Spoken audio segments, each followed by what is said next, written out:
परमेश्वर पर स्थिर मन से हर कार्य करें और फलों के प्रति आसक्ति का त्याग करें। सफलता और असफलता में सम स्वभाव रखें, क्योंकि ये स्वभाव की समता है जिसका अर्थ योग है। श्री कृष्ण कहते हैं, मुझ पर अपना मन लगाकर, अपने प्राणों को मुझे समर्पित करके, एक दूसरे को मेरी महानता के बारे में ज्ञान देते हुए और मुझसे बातचीत करते हुए वे हमेशा संतुष्ट रहते हैं और मुझ में आनंद लेते हैं। परिणाम की चिंता में किया गया कार्य आत्मसमर्पण की शांति में ऐसी चिंता के बिना किए गए कार्य से कहीं कम है। ब्रह्मा के ज्ञान की शरण में जाओ। परिणाम के लिए स्वार्थी होकर काम करने वाले दुखी होते हैं। जिसके पास श्रद्धा है और जिसने अपनी इंद्रियों में महारत हासिल कर ली है, आध्यात्मिक अभ्यासों के लिए समर्पित है, वो ज्ञान प्राप्त करता है और ज्ञान प्राप्त करके शीघ्र ही परम शांति को प्राप्त करता है। आप वही हैं जिसमें आप विश्वास करते हैं। आप वो बन जाते हैं जो आप मानते हैं कि आप बन सकते हैं। आसक्ति और इच्छा इंद्रियों में निहित है। मनुष्य को कभी भी उनके वश में नहीं आना चाहिए, क्योंकि ये उसके मार्ग में दो ठोकरें हैं। इस दुनिया में जो इच्छा और क्रोध की तेज शक्ति का सामना करने में सक्षम है, वो अपने शरीर को त्यागने से पहले योगी है। वो एक सुखी आदमी है। मनुष्य अपने विश्वास से निर्मित होता है। जैसा वो मानता है वैसा ही वो है।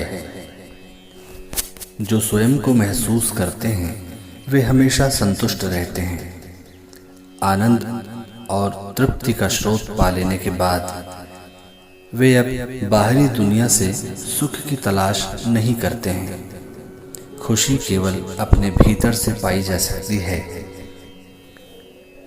सभी के प्रति सद्भावना दिखाएं, निर्भय और पवित्र बने। अपने दृढ़ संकल्प में कभी छूट न दें या आध्यात्मिक जीवन के लिए आपका समर्पण मुक्त हस्त से दो। आत्मसंयमी बने, ईमानदार, सच्चा प्यार करने वाला और सेवा करने की इच्छा से भरा हुआ।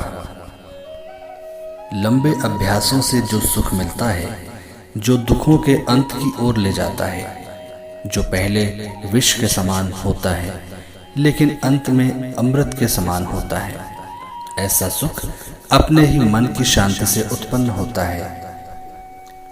शास्त्रों की सच्चाई को समझें, अलग होना सीखें और त्याग में आनंद लें।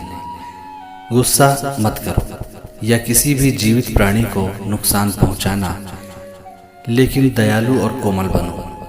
सभी को अच्छी शिक्षा सिखाएं। शक्ति, धैर्य, पवित्रता की खेती करें। द्वेष और अभिमान से बचें। जो अच्छाई या बुराई के बीच शांत है, जिसका उद्देश्य और खुशी भीतर है, वो भौतिक बंधनों से मुक्त हो जाता है। आप केवल कर्म के हकदार हैं, उसके फल के कभी नहीं। एक उपहार तब शुद्ध होता है जब वो दिल से सही व्यक्ति को सही समय पर सही जगह पर दिया जाता है और जब हम बदले में कुछ नहीं की उम्मीद करते हैं।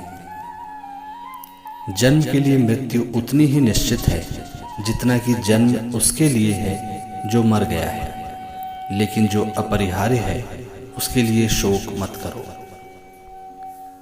आप यहाँ खाली हाथ आए हैं और आप खाली हाथ ही जाएंगे। जो आज तुम्हारा है वो कल किसी और का था और कल कोई और उसे अपना कहेगा।